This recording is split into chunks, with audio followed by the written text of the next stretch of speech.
আসসালামু আলাইকুম। Welcome to enlighten AAT. এটি অষ্টম শ্রেণীর পঞ্চম অধ্যায়ের সপ্তম পর্ব। এই পর্বে আমরা ১১৯ ও ১২০ পৃষ্ঠার যেই আকৃতিগুলো আছে, এই আকৃতিগুলোর ক্ষেত্রফল নির্ণয় করব। চলো শুরু করি। তো ১১৯ পৃষ্ঠায় প্রথমে আমরা এই আকৃতিটির ক্ষেত্রফল বের করব। এখানে একটা বড় বর্গ আছে। এই বর্গের ভিতরে আবার ছোট একটা বর্গ আছে এবং প্রত্যেকটি ত্রিভুজ, এখানে একটা ত্রিভুজ, ২ টা ত্রিভুজ, ৩ টা ত্রিভুজ, ৪ টা ত্রিভুজ। প্রত্যেকটি ত্রিভুজ হচ্ছে সর্বসম ত্রিভুজ। এই যে এখানে বলা হয়েছে প্রত্যেকটি ত্রিভুজ হচ্ছে সমান। এবং এই যে এখানকার প্রত্যেকটি বাহু কিন্তু সমান, যেহেতু এটা একটা বর্গ। এখন এটার ক্ষেত্রফল আমরা বের করব। তাহলে সেক্ষেত্রে আমরা এখানে লিখতে পারি, যদিও আমার এখানে এটা একটা আয়তের মতো হয়ে গেছে, তবে এটা হচ্ছে বর্গ এবং এইখানে প্রত্যেকটা বাহু সমান এবং এখানে প্রত্যেকটি ত্রিভুজও কিন্তু সর্বসম ত্রিভুজ। তাহলে এখানে এ বি সি বর্গের বাহুগুলোর মধ্যবিন্দু যথাক্রমে ই এফ জি এইচ, এটা প্রশ্নের মধ্যে দেওয়া ছিল। তো সেক্ষেত্রে আমাদের এই যে সম্পূর্ণ এ বি সি ডি এর ক্ষেত্রফল হবে কি, এখানে 4টা ত্রিভুজ আছে, এই 4টা ত্রিভুজের ক্ষেত্রফল এবং এই যে ছোট যে বর্গ আছে, এই বর্গের ক্ষেত্রফল, অর্থাৎ এখানে 4টা ত্রিভুজের ক্ষেত্রফল আর এই বর্গের ক্ষেত্রফল যদি আমরা যোগ করি, তাহলে এই সম্পূর্ণ আকৃতির ক্ষেত্রফল অর্থাৎ এ বি সি ডি এর ক্ষেত্রফল আমরা পেয়ে যাব। সেক্ষেত্রে আমরা এখানে লিখে নিলাম যে এ বি সি ডি এর ক্ষেত্রফল সমান 4 ইন্টু ত্রিভুজ ডি এইচ জি এর ক্ষেত্রফল, অর্থাৎ ডি এইচ জি এর ক্ষেত্রফল, এটার ক্ষেত্রফল বের করা যে কথা, এটার ক্ষেত্রফল, এটার ক্ষেত্রফল, এটার ক্ষেত্রফল, এখানে সবগুলো ত্রিভুজের ক্ষেত্রফল কিন্তু একই হবে। তাহলে সেক্ষেত্রে আমরা এখানে লিখতে পারি 4 ইন্টু ত্রিভুজ ডিএইচজি এর ক্ষেত্রফল কি, হাফ ইন্টু ভূমি। ভূমি কত? ভূমি হচ্ছে এই যে এখানকে, এটা হচ্ছে তার ভূমি। ভূমি কত হবে? ভূমি অবশ্যই 11 হবে, কারণ এখানে এটা যদি 11 হয়, এটা 11 হবে, এটা 11 হইলে এটাও 11 হবে, এটা 11 হইলে এটাও 11 হবে। কারণ এখানে প্রত্যেকটা বাহু হচ্ছে সমান, কারণ নিচের এই যে ভিতরে যে আকৃতিটা আছে, এটা একটা হচ্ছে বর্গ আকৃতি। তাহলে এখানে আমরা লিখতে পারি 11 ইন্টু উচ্চতা। উচ্চতা হচ্ছে কত? 6, অর্থাৎ এখানে হচ্ছে 6। ঠিক একইভাবে এটারও 6, এইটারও 6, এইটারও 6, অর্থাৎ প্রত্যেকটি ত্রিভুজের উচ্চতা হচ্ছে 6 এবং ভূমি হচ্ছে 11। তারপর হচ্ছে বর্গ ই এফ জি এইচ বর্গের ক্ষেত্রফল, অর্থাৎ এই যে ছোট যে বর্গ আছে, এই বর্গের ক্ষেত্রফল। আর বর্গের ক্ষেত্রফলের সূত্র কি? বাহুর দৈর্ঘ্য স্কোয়ার, অর্থাৎ এখানে বাহু হচ্ছে কত? 11, এর উপরে হবে স্কোয়ার। তাহলে এখানে আমরা পাই হচ্ছে 2, 11 আর হচ্ছে 6, অর্থাৎ 11 দুগুণে 22, 6 22 হচ্ছে 132 প্লাস 11 স্কোয়ার মানে হচ্ছে 121, 253। সুতরাং এ বি সি ডি এর ক্ষেত্রফল 253 বর্গমিটার। এখন আমরা এই আকৃতিটির ক্ষেত্রফল বের করব। তো এখানে ডিসি হচ্ছে 12 সেন্টিমিটার দেওয়া আছে, বিসি হচ্ছে 14 সেন্টিমিটার দেওয়া আছে এবং এবি 18 সেন্টিমিটার দেওয়া আছে। যেহেতু ডিসি হচ্ছে 12 সেন্টিমিটার, তাহলে অবশ্যই এফই হবে 12 সেন্টিমিটার। আর 18 থেকে যদি আমরা 12 বিয়োগ করি, তাহলে এটা হবে অবশ্যই 6 সেন্টিমিটার, অর্থাৎ 12 সেন্টিমিটার এবং 6 সেন্টিমিটার মিলেই হচ্ছে কত? 18 সেন্টিমিটার। এটাকে যদি আমরা জ্যামিতিকভাবে লিখি, তাহলে আমরা এখানে লিখতে পারি এবি সমান সমান হচ্ছে এফি প্লাস ফি বি। এখান থেকে যেহেতু আমাদেরকে ফি বি এর মান বের করতে হবে, তাহলে ফি বি সমান সমান এবি মাইনাস এফি। আর এবির মান হচ্ছে 18, এখান থেকে আমরা বাদ দিব হচ্ছে এফি। এফি মানে হচ্ছে 12, কারণ এফি সমান হচ্ছে সি ডি সমান হচ্ছে 12 সেন্টিমিটার। এটা যেহেতু এটার এটা অবশ্যই সমান, তাহলে এখানে আমরা লিখতে পারি 18 মাইনাস 12। তাহলে 18 থেকে 12 বিয়োগ করলে এখানে হচ্ছে কত? 6। তাহলে এখানে আমরা এই বাহু এবং এই বাহুর দৈর্ঘ্য পেয়ে গেছি। এখন আমরা যদি এই বাহুর দৈর্ঘ্যটা জানা থাকতো, তাহলে আমরা এটার ক্ষেত্রফল বের করে ফেলতে পারতাম।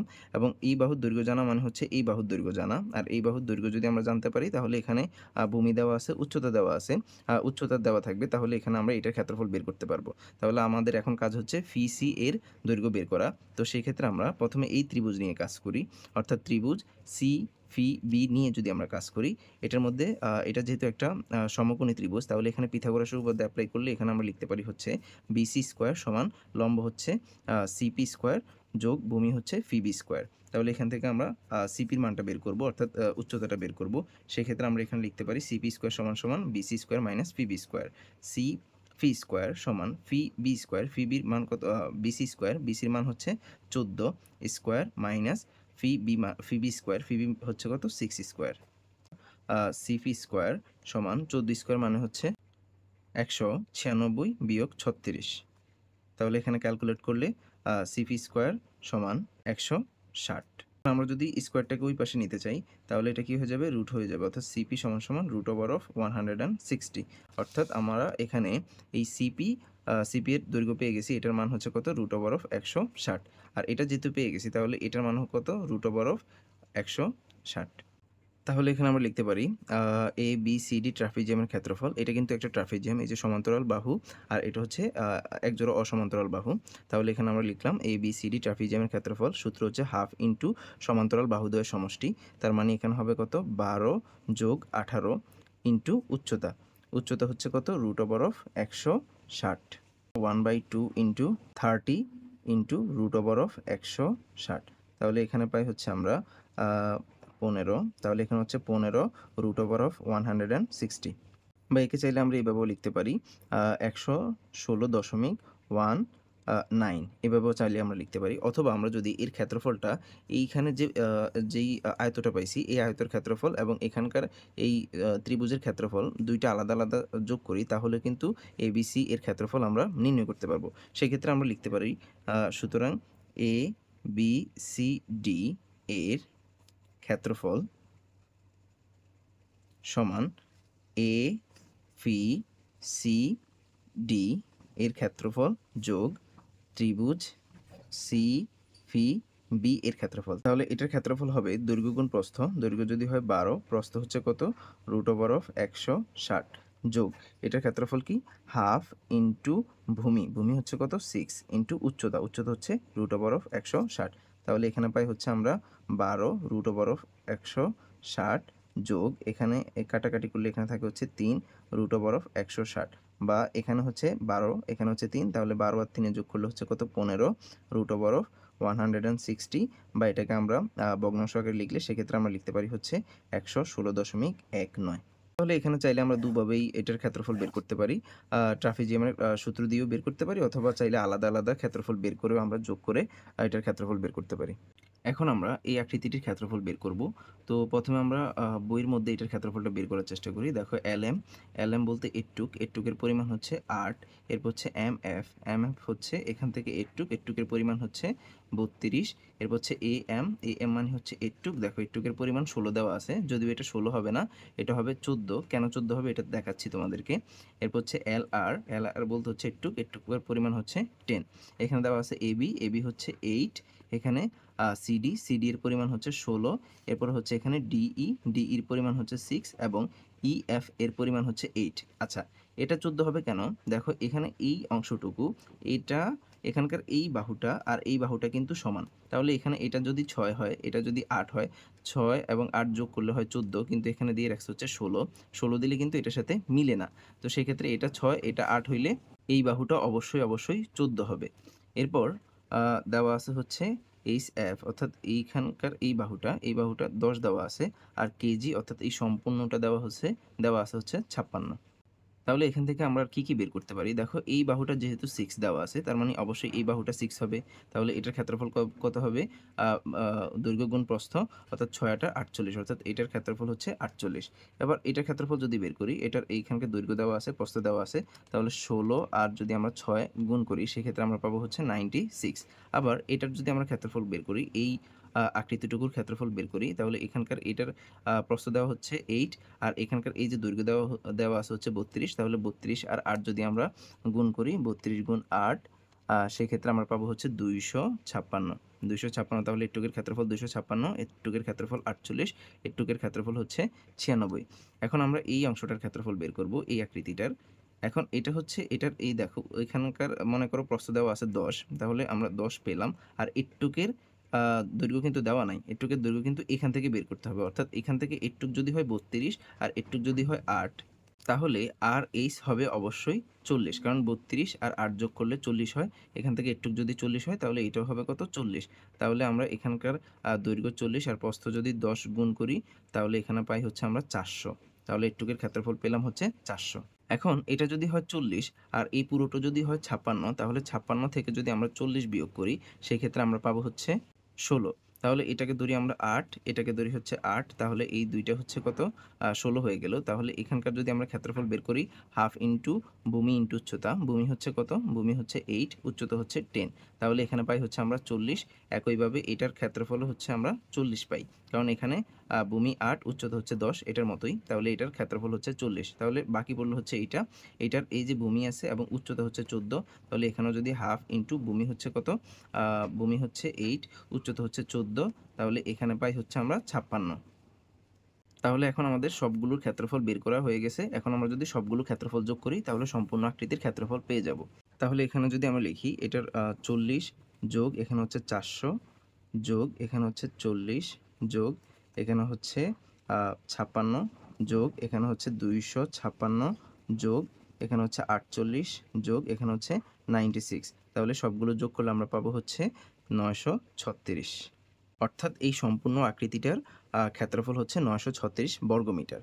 এটা তো আমরা রাফের মাধ্যমে ক্ষেত্রফল বের করেছি। এখন আমরা এই আকৃতিটির ক্ষেত্রফল জ্যামিতিকভাবে বের করব।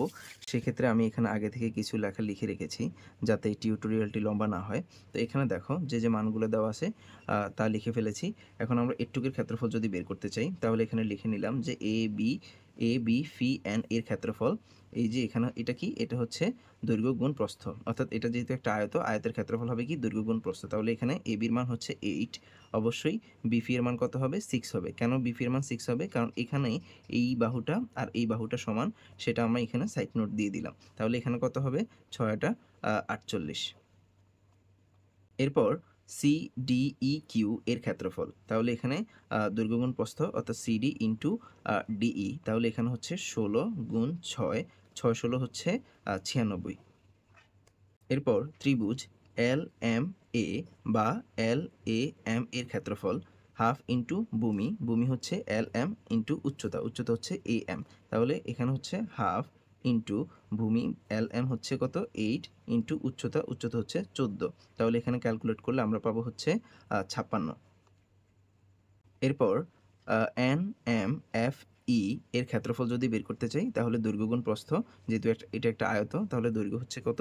এমএফ আর প্রস্থ হচ্ছে এমএন, অথবা বলতে পারি হচ্ছে ইএফ, অর্থাৎ 32 ইন্টু 8। তাহলে 32 ইন্টু 8 হচ্ছে 256।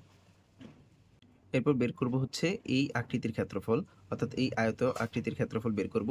তো আমরা লিখে নিলাম আর এল এফ এইচ এর ক্ষেত্রফল। এখানে দৈর্ঘ্য হিসেবে আমরা ধরে নিলাম হচ্ছে এল এফ, অর্থাৎ এটা ধরে নিলাম হচ্ছে দৈর্ঘ্য, আর প্রস্থ ধরে নিলাম হচ্ছে এইটা, এই স্যাপ। তাহলে এটুকের মান হচ্ছে কত? 32 যোগ 8 অর্থাৎ 40। এই যে সাইড নোট দিয়ে এখানে 40 বের করে নিলাম। আর এটুকের মান হচ্ছে কত? 10, অর্থাৎ 40 ইন্টু 10। তাহলে 40 ইন্টু 10 মানে হচ্ছে 400। এরপর এখানে এই একটা ত্রিভুজ দুইটাই হচ্ছে সমকোণী ত্রিভুজ। তাহলে এই ত্রিভুজের ক্ষেত্রে আমরা লিখতে পারি হচ্ছে হাফ ইন্টু ভূমি ইন্টু উচ্চতা, অর্থাৎ হাফ ইন্টু ভূমি হচ্ছে এই যে কে আর, উচ্চতা হচ্ছে আর এল, যোগ এই ত্রিভুজের ক্ষেত্রফল আমরা বের করতে পারি হচ্ছে হাফ ইন্টু ভূমি হচ্ছে জিএইচ, উচ্চতা হচ্ছে এইচ এফ। তাহলে এখানে আমরা লিখতে পারি হচ্ছে 1/2 ইন্টু কে আর মান নাই, কে আর থাকবে এইভাবেই। আর আর এর মান হচ্ছে 10। এই যে এখানে একটুকের মান হচ্ছে 10। একইভাবে এখানে আমরা লিখতে পারি হচ্ছে হাফ ইন্টু জিএইচ এর মান দেওয়া নাই, তাহলে জিএইচ বসে যাবে। আর এইচ এর মান হচ্ছে কত? 10। তাহলে এখানে এটা কাটাকাটি যে এখানে 5 থাকে, 2 5 দ্বিগুণে 10, তাহলে এখানে থাকে 5 কে আর প্লাস এখান থেকে পাই হচ্ছে জিএইচ 5 বা 5 জিএইচ। তাহলে এখান থেকে আমরা 5 কমন নিতে পারি। 5 কমন গেলে এখানে থাকে হচ্ছে কে আর প্লাস জিএইচ। এখানে আমরা লিখতে পারি কে আর প্লাস জিএইচ সমান কেজি মাইনাস আর এইচ। কেজির মান হচ্ছে 56, আর এর মান আর এইচ এর মান হচ্ছে 40। আর এইচ 40 কিভাবে? অর্থাৎ এখানে এই এল এফ এর যে মান আর এইচ এর কিন্তু একই মান, কারণ দুইটা হচ্ছে সমান। তাহলে এখানে আমরা পাই হচ্ছে 16। তাহলে এখানে আমরা লিখতে পারি 5 ইন্টু 16। 5 ইন্টু 16 মানে হচ্ছে 80। তাহলে আমরা লিখতে পারি সুতরাং সম্পূর্ণ আকৃতির ক্ষেত্রফল 48, 96, 56, 256, 480, অর্থাৎ সবগুলো যোগ করলে আমরা পাই হচ্ছে 936 মিটার স্কোয়ার, অর্থাৎ 936 বর্গমিটার। এখানে কিন্তু সবগুলোর একক কিন্তু বর্গমিটার হবে, অর্থাৎ যতগুলো ক্ষেত্রফল আমরা বের করেছি এখানে প্রত্যেকটি ক্ষেত্রফলের একক হবে বর্গমিটার। আশা করি তোমরা বুঝতে পেরেছো। এখানে একটু কারেকশন করে নিতে হবে। এখানে যেহেতু ডিই মান হচ্ছে 6 আর এফ এর মান হচ্ছে 8, তার মানে এই সম্পূর্ণটা হচ্ছে 14, এবং এই বাহুটা যদি 14 হয় তাহলে এই বাহুটাও অবশ্যই 14 হবে, কিন্তু বইয়ের মধ্যে এই বাহুটা দেওয়া আছে 16। তো এটা একটু কারেকশন করে নিবা, এটা 14 হবে, আর এটা যদি 14 হয় তাহলে অ্যান্সার হবে হচ্ছে 936। আজকে এই পর্যন্তই, দেখা হচ্ছে পরবর্তী ক্লাসে। সকলের সুস্থতা কামনা করেই এখানে শেষ করছি। আল্লাহ হাফেজ।